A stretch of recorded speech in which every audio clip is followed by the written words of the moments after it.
नमस्कार, recipes with अक्षतामध्ये तुमचं स्वागत आहे। आज आपण बनवणार आहोत एकदम इन्स्टंट बनणारी लसणाची चटणी।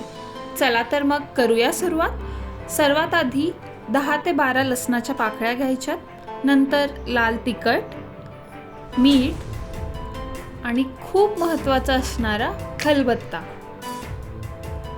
सर्वात आधी लसणाच्या पाकळ्या टाकायच्या, मग त्यामध्ये 2 चमचे लाल तिखट टाकायचं। तुम्हाला जास्त तिखट हवं असेल तर अजून टाकू शकता, पण 2 हे पुरेसं आहे।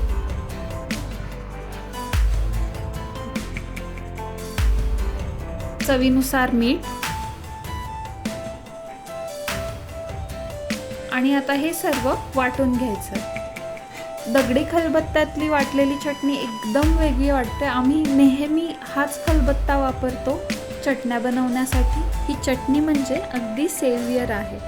जेव्हा कधी मला न आवडणारी भाजी बनली जाते तेव्हा मी एकदम सिंपल डाळ, भात आणि ही चटणी याचं कॉम्बिनेशन म्हणजे एकदम मस्त मी हे खाते। आणि समजा कधी तुम्ही आजारी पडला असाल आणि तुम्हाला चव लागत नाही आहे कशाचीच, तर ही चटणी खा तुम्ही, खूप बरं वाटेल तुम्हाला। त्यात ही हेल्दीही असते कारण ही लसणापासून बनलेली आहे। हे बघा किती छान वाटून झाली आहे तयार, किती मस्त दिसते।